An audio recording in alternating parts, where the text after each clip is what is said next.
Chapter 55.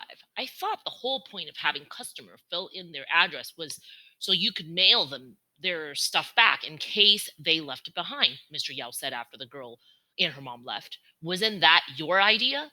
I couldn't speak. The humiliation had burned a hole in my tongue. I vowed never to talk to him again. My parents slipped back in through the back door and joined us. Where'd you guys go? Mr. Yao asked. You guys missed the whole thing. In all his excitement covered over the jeans, he had completely forgotten about the immigrants in room 6.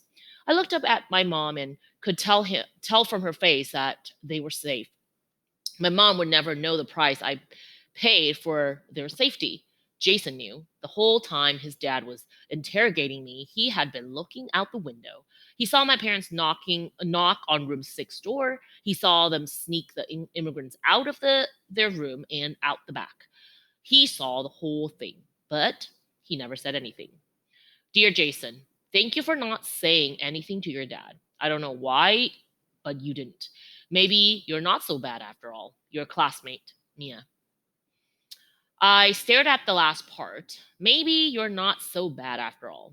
My grandmother used to say that people don't change. Our heart is like a rubber band.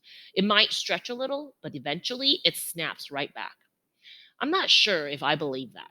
Part of me did. We were talking about Jason here. The same kid who took my pencil and licked it. The other part of me, though, wondered. There used to be a time when I let my cousins walk all over me. They were all boys, and I was the only girl in China. Girls are kind of like spare tires. It's nice if you have one, but they're not important. Even my grandmother, whom I loved and missed so much, believed this. She believed like she believed the sky was blue. Like it was a fact. Girls were just not as useful as boys. She never came out and said this, of course, but she'd have little ways of showing it, like always putting the best dishes in front of my cousin at family dinners and not me. She'd pat their head and tell them to eat up before the dish got cold.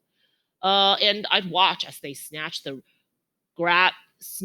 grabbed the food with their greedy chopsticks until there were hardly any more pieces of chicken left for me, only burnt onions. One day, I picked up my chopsticks and started grabbing back. I snagged chicken, shrimp, whatever I could pick up with my chopsticks and hoarded it all in my mouth. Hey, Shen complained.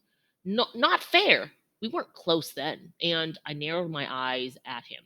As I picked up my chopsticks to reach for more food, Shen blocked my chopsticks with his. Our chopsticks collided like swords. The two of us held them in position, neither willing to back down. It went on like this the next night and night after. Eventually, our chopsticks war got so bad my grandmother had to use her own chopsticks to draw a line in the food and declare one side mine and the other side Shen's. From then on, every dish had a line. I remember countless birthdays, Chinese New Year's, everything had a line. Then, one day, I looked down and the lines was gone. My grandmother had forgotten to draw it. I waited for Shen to take the first piece of chicken, and he waited for me. Neither of us grabbed, neither of us hoarded. Somehow we'd gone from food enemies to friends. Neither of us knew when it happened.